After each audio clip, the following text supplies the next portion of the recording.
The laughter stopped mid-breath when Jimmy Fallon saw something in his guest's eyes that made him forget he was on television. What started as the silliest game on The Tonight Show became the most powerful moment in late-night history. The cameras kept rolling, but this was no longer entertainment. It was Wednesday night at Studio 6B in Rockefeller Center, and the energy was electric as always. The Tonight Show audience buzzed with anticipation, their excitement filling the iconic studio where comedy legends had performed for decades. The Roots provided their signature musical backdrop, their instruments gleaming under the bright stage lights that had illuminated countless memorable moments in late-night television history. Jimmy bounced around the stage in his perfectly tailored navy blue suit, that infectious energy radiating from him like a force field.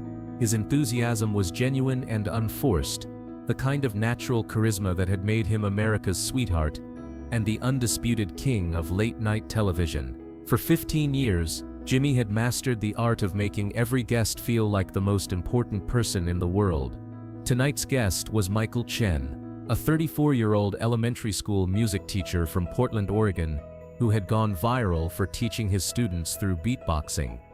The backstory was heartwarming in that uniquely Tonight Show way that made viewers feel good about humanity. Michael had started beatboxing to capture the attention of his fidgety third graders during music class, transforming traditional lessons into rhythmic adventures. The videos of tiny children creating complex rhythms with their voices had exploded across social media platforms. Within weeks, Michael had earned appearances on morning shows, news segments, and eventually the holy grail of teacher recognition, a seat across from Jimmy Fallon. It was the kind of story that made people believe in the power of creativity and education. During the interview segment, Michael had been everything a late-night host could want in a guest. He was funny without trying too hard, charming in that genuine teacher way, and self-deprecating enough to be relatable. He'd even gotten Jimmy to attempt some basic beatboxing, much to the audience's absolute delight. "You make it look so easy," Jimmy had laughed, after completely butchering what should have been a simple bass line. "My mouth literally doesn't do that." The crowd erupted as Michael demonstrated again, his lips and tongue creating sounds that seemed to defy the laws of human vocal anatomy. "It's all about relaxation," Michael had explained, his teacher instincts kicking in. "The kids get it faster than adults because they don't overthink it." Jimmy had tried again, producing what sounded like a dying walrus, which sent both men into fits of laughter. But it was during the transition to the game segment that everything changed.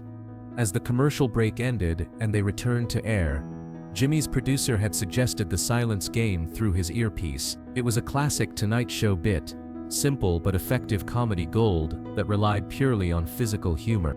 "All right, Michael, it's time for a classic Tonight Show game," Jimmy announced with his signature grin, bouncing slightly on his feet with that boyish enthusiasm. "We're going to play the silence game." He turned to the audience, feeding off their energy as they cheered in immediate recognition. The rules were delightfully simple, which was part of the game's enduring charm. Two people sit facing each other in complete silence, and whoever laughs, speaks, or breaks the silence first loses. It was pure physical comedy, relying entirely on facial expressions and the kind of silly antics that had made Jimmy famous. The audience loved this particular game specifically because Jimmy was notoriously terrible at it. His expressive face, complete inability to control his reactions, and tendency to crack under pressure made for consistently hilarious television. In 5 years of playing the game with various celebrities, athletes, and guests, Jimmy had won exactly 3 times. 2 oversized red velvet chairs were positioned facing each other in the center of the stage. The lighting was carefully adjusted to create an intimate spotlight on the playing area, while keeping the audience visible in the soft background glow. Jimmy and Michael took their seats, both wearing exaggerated serious expressions that already had the crowd giggling in anticipation. "Remember, first one to make any sound loses," Jimmy announced to the audience, his voice taking on the mock serious tone of a sports announcer covering the World Series. "And Michael, I have to warn you, I've been practicing. My poker face has improved dramatically since last week's humiliating defeat." The audience laughed, knowing full well that Jimmy's poker face was about as effective as a chocolate teapot. Michael smiled and gave an enthusiastic thumbs up, settling back in his chair with the relaxed confidence of someone who worked with elementary school children all day. If he could handle 25 third graders hopped up on juice boxes, one comedian should be manageable.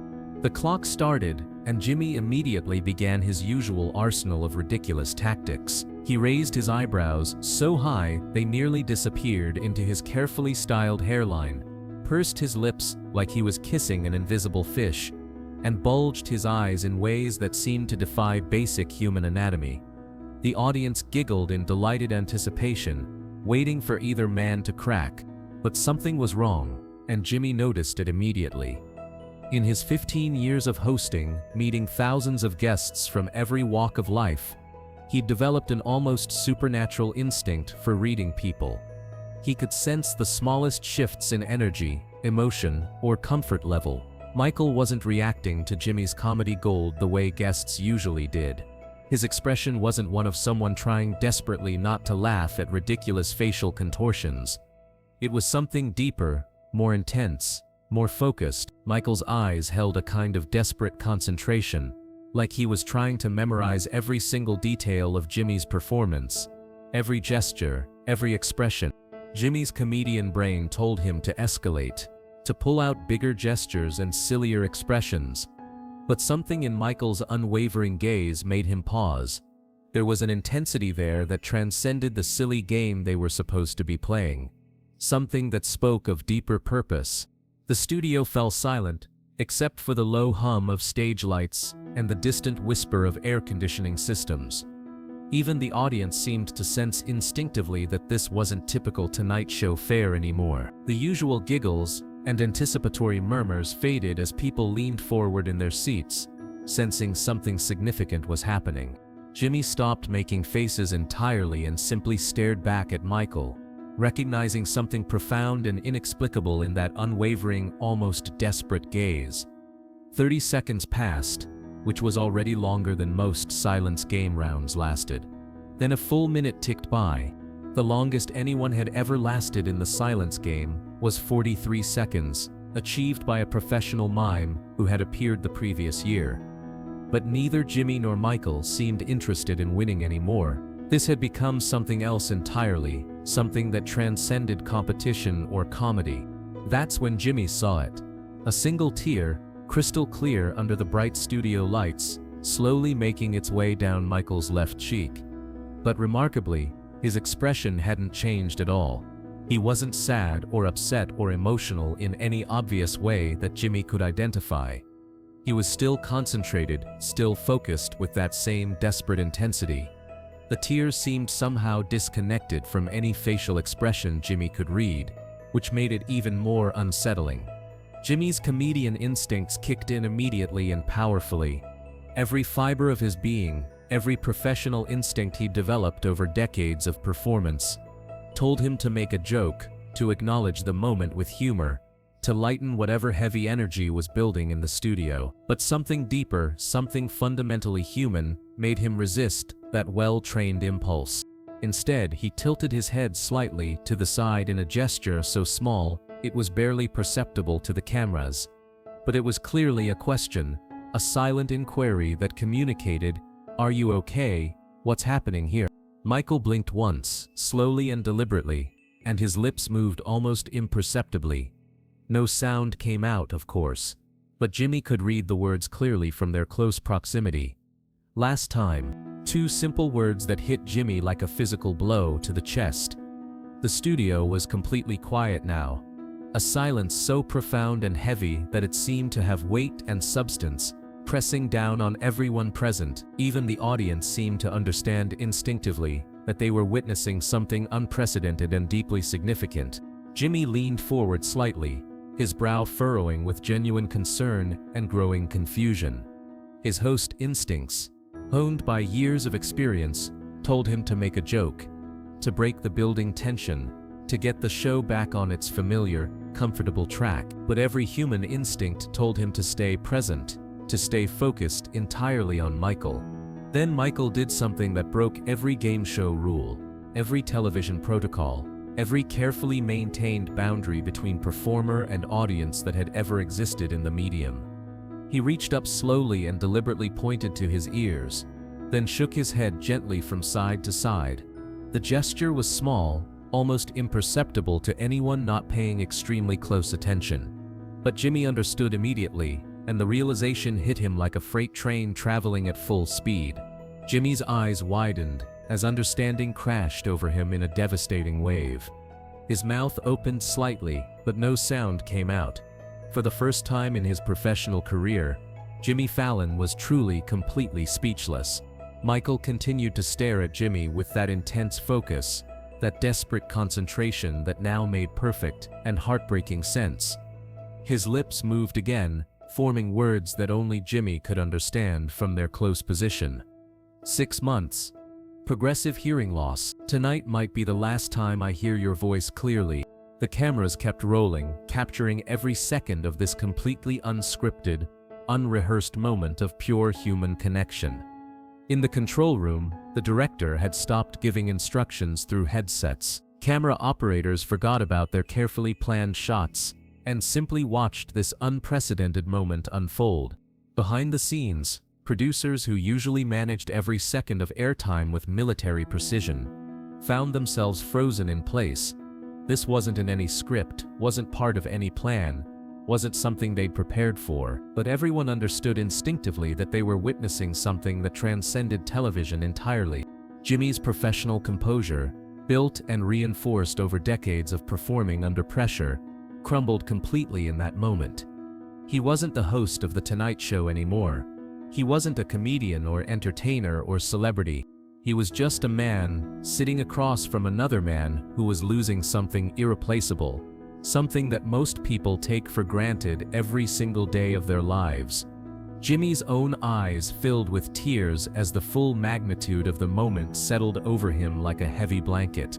Without breaking the intense eye contact they'd maintained, Jimmy slowly raised his hands.